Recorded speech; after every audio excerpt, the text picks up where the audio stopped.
into a brand new Hollywood and entertainment news update. So speaking of WWE, here we go.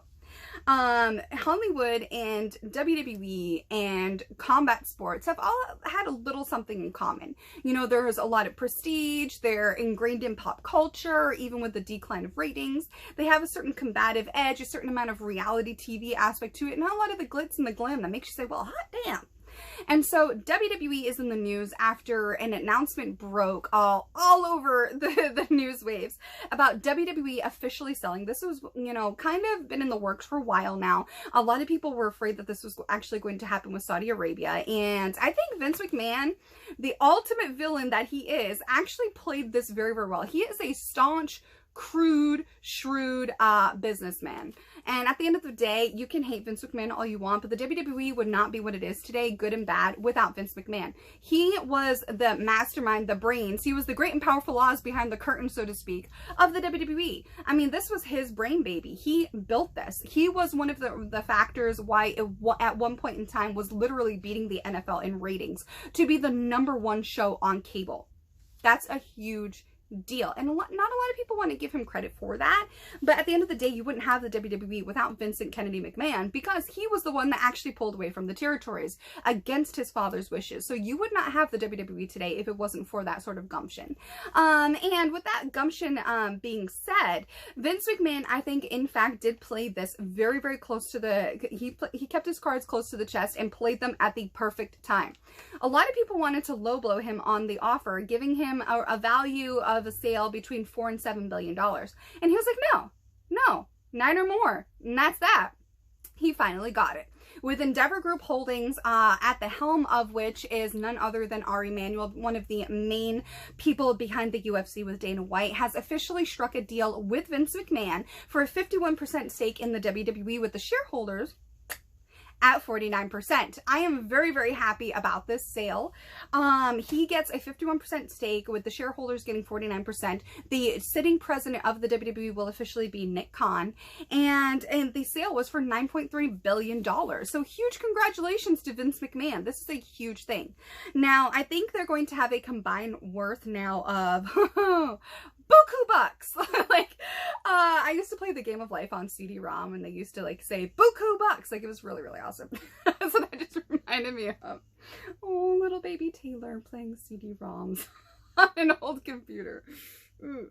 They're going to have a combined net worth now with this merger and sale of, you know, or I would say almost over $20 billion, with a minimum value of at least 12.1. So this is a huge deal. Now, a lot of things are going to be happening, a lot of which I actually mentioned even before knowing about the official sale. During WrestleMania, I wrote a piece to reintroduce my blog to my fans on Medium. And I'm not trying to bludgeon you guys over the head with my blog, but I am just saying, like, it literally costs you nothing, and I get paid the more people that read it. And I was talking about the dark side of WrestleMania, the spectacle before the storm. And what's very interesting is this announcement broke when I predicted, you know, the storm would start after the spectacle, which is the day after WrestleMania. The day after WrestleMania is when the beginning stages really start to take hold of firing season and all kinds of other things. Now, with thousands upon thousands of people losing their jobs in all kinds of industries during this recession and record high inflation, you can change the definitions all you want, but it doesn't change reality. And the reality is we are experiencing record high inflations, and we are currently in a recession. You can see that in the downgrade of the US dollar, this price hike of, you know, basic goods and services and so forth. And two industries that get hit very hard in times like this are tech companies, startups, and entertainment. Because when people start to downgrade their lifestyle to deal with the changes in their environment, like recession and inflation and preparation, one of the first things to go is, you know, unnecessary expenditures, i.e. stuff like entertainment. So this is a very interesting time because we know that some people are going to be let go. This happens every single year for many years now after WrestleMania. But I think this is also going to be a little bit different as well because we're having a new regime takeover. We saw this with the WWE Discovery merger. We saw stuff going on with DC Comics because of that, and a lot of original content being scrapped and so much more in Hollywood because of things like that. You can see that with Marvel and Disney Studios. And now I predict that we're going to see this within the WWE as well. This happens when there are sales and regime takeovers. We've got people that were already potentially going to be on the chopping block. So my blog actually discussed certain things that would be going on potentially even before this sale news broke, and different ways that I would, if I was a WWE superstar potentially on the chopping block, how I would try to prevent that or prepare myself for the best possible position of success if that was indeed the case. Certain things like buying WWE shares or applying for jobs that they're currently hiring for courtesy of their website. Certain jobs that come with insurance and dental and benefits and all kinds of really good stuff that you don't get as an independent contractor.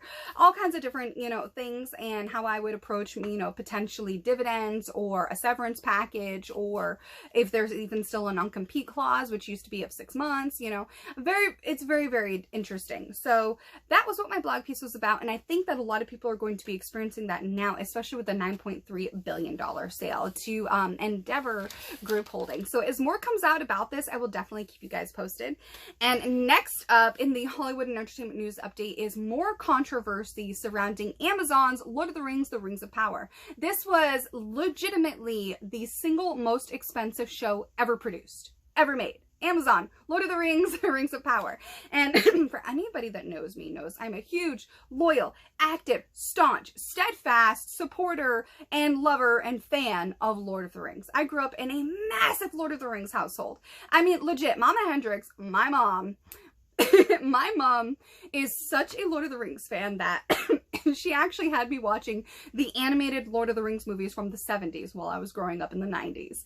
That's how much of a fan she is. I mean, this girl, Mama Hendrix is savage. She has read every Lord of the Rings book at more than 10 times over each one. Plus, she's read the Silmarillion. If you guys do not know what Tolkien's Silmarillion is, go and pick up a used copy on eBay, and I'll tell you what, why don't you get a little notebook as well, because this book is so in detail that legit, it has a glossary in the back of the book. Legit. Because you will get lost without notes and without using that glossary in the back. Like, that is how, like, we're deep into Tolkienville growing up where I did, okay? And so for me, I was so excited when the first official trailer dropped 2 Super Bowls ago for Amazon Lord of the Rings, Rings of Power, right? And then I was so disappointed. I was so disappointed. This was nothing loyal to Tolkien. It was not Tolkien-esque. It was woke and it went broke. Okay, like anybody who was like a huge Lord of the Rings fan did not like Rings of Power. Like if you were going to sample something that has such, I don't know, claws and roots in pop culture, especially in the fantasy realm, similar to Game of Thrones, like, you got to do it right. You don't do it dirty with all kinds of political agendas, put into that. Like, just do the art, right? Well, okay, that happened. And then within the last couple weeks, they had a horse die on set, which I talked about with the brand live events and Taeler, which is under his live sections on his YouTube channel. You can take a look. Like, a horse legit died on set during pre-exercises, warming up the horse before shooting. It was one horse of 30 that passed away. They had a veterinarian on set, and I think it was called which they're required to have, the American Humane Association. So they did everything right, but the horse passed away. Horses are large animals. The larger the animals, the more strain on the heart. So, I mean, I think PETA overreacted, which they tend to do. But now there's more controversy. Apparently, on set of Rings of Power, after all of that, they now had plumes of flames seen from Bray Studios, which is in Windsor, where they're shooting different parts of season 2. Guys, I don't know, maybe the writing is on the wall, but Rings of Power, you guys gotta get your shizit together, my friends. Get it together, especially because you guys are boasting the most expensive show ever made. Why do you want that to be a bust? Like, why? Like, get your shizit together. As more stuff comes out, again, I will update you guys on that as well. Okay. Next up in the news concerns the MCU. Our boy Jon Bernthal is officially training after 4 years from the cancellation on Netflix of The Punisher. We are getting it back. I am super excited. He is preparing for his return to the MCU as The Punisher. Super excited for him. He has a hit podcast. Definitely go on Google, find it, check it out.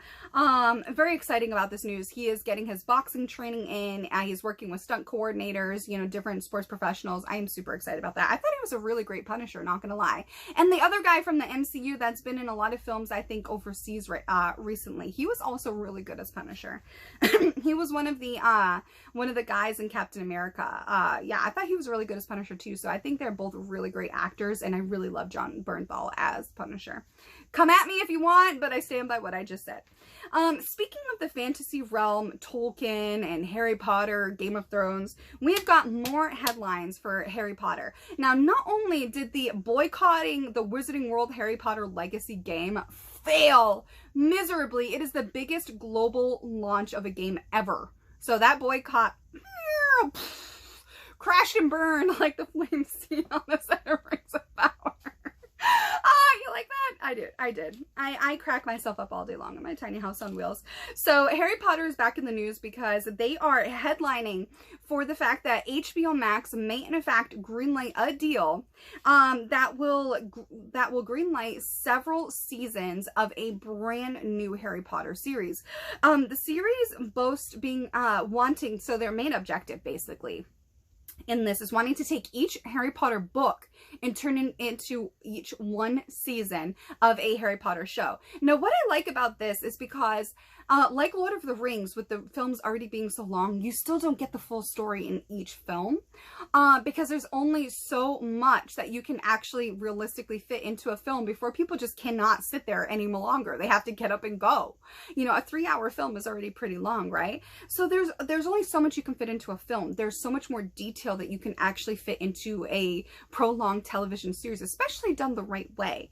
So I like this news for Harry Potter, but it does not really help the fact that a lot of people are starting to question whether or not we have a lack of creativity in Hollywood, because there's a lot of remakes happening, there's a lot of sequels happening, and it just seems like they're shotgunning a lot of stuff, which is something the MCU is starting to correct, and DC noticed, and now DC is going to take that lesson to heart before they make the same mistake, and that's why they're introducing their brand new phase courtesy of James Gunn and Peter Safran. So I'm wondering how this is going to go. I'm actually pretty excited about it because of the reasons I said, but I hope this is not indicative of those points that people are making where there's a lack of creativity. I would love to hear your thoughts on that, but I think it would be cool to have one season dedicated to each book. I think that would be action. That would be awesome. Pretty good action in my opinion. Next up on the docket is an announcement made by Disney and Dwayne "The Rock" Johnson. We are officially getting a live-action Moana film, which is very much indicative of what, you know, Disney has been doing lately. They're remaking everything and turning everything that wasn't already remade into a live action. So I'm not really sure how this is going to go, but The Rock is going to reprise his role and do it in a live action way. I'm very interested to see how this is going to go. I'm reserved on it. I think I'm 50-50, almost 75-25. Next up is Hunger Games. Are you noticing a theme here?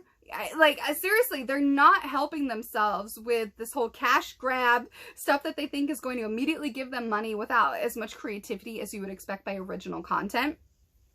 Hunger Games is making a comeback, and they are going to return with a prequel film. This film follows the story from the original author, Suzanne Collins. She has a prequel book in her series called The Ballad of Songbirds and Snakes, and this is a prequel book that takes place about 64 years before the Hunger Game films that we have already seen and loved.